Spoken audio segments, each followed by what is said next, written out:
अभियुक्त को धरने को जाई हटहटा है पुलिस राति अधिया चढ़ाऊ बेले पुलिस को अटक रखिले गाँ लोक। भद्रक जिला ब्रह्मडिगिरी गाँव ए घटना को नहीं जोरदार चर्चा। गतकाली राति जड़े हत्या अभियुक्त को धरने को जाइथिला पुलिस करंजमाल गाँव में अभियुक्त घंटेश्वर फांडी अधीन ब्रह्मटिगिरी गाँव में लुचिथिबा खबर पाई रेड करिथिला। हेले पुलिस अभियुक्त बदल में अन्य जनक झरका कबाट भांगी घर भितर फसिथिला।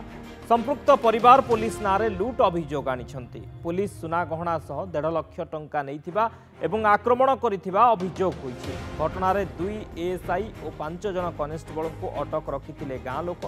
परवर्ती समय रे ग्रामवासी और पुलिस को मध्यरे बुझासुझा पर पुलिस को लोक माने छाड़िथिबा सूचना मिलिछि। शरत पंडा मो रिपोर्टर फोन लाइन में जोड़ी होती।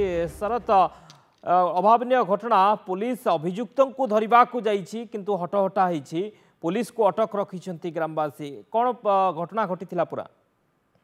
निश्चित रूप से शक्ति जहाँकि कहबी कि जो अभियुक्त को धरने गोटे मर्डर केस अभियुक्त को धरने पुलिस घटनास्थल जाइतिला, किंतु से जो ब्रह्मटिगिरी गाँव में 3 जन मुरली विलास नामक 3 जनक व्यक्ति थिले।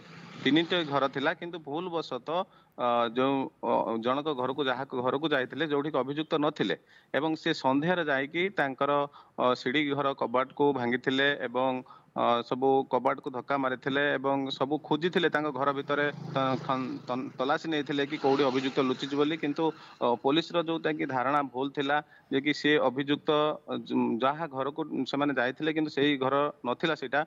तेणु पुलिस को से माने अटक रखिथिले एवं ग्रामवासी माने मध्ये तातिथिले। समस्ते पुलिस को अटकाइथिले एवं पुलिस सहित मध्ये जुक्ति तर्क होइथिला जाकि पुलिस मध्ये आउर जहाँ काम तांको से घरर मुरली बाबूंकर जो प्रतिक्रिया नौथलो कि से कहतले कि आमर घरर कबाट भांगिथिले, जो सीढ़ी कबाट भांगिथिले एवं गडरेज मध्ये भांगिथिले। कोन आमे गडरेज मध्ये कि लुचैथिलु कि एमती तांकर संदेह थिला। तो पुलिस निश्चित रूप से एते राति सारा तांको सुआई दे नथिले एवं पुलिस और ग्रामवासी मध्य जुक्ति तर्क मध्ये होइथिला एवं समस्ते तापरे ग्रामर किछि मुखिया एवं लोक मानको सकाळ पर्यंत बुझासुझा पर पुलिस को से माने छाड़िथिले। शक्ति ओके, बहुत बहुत धन्यवाद शरत समस्त सूचना पाई।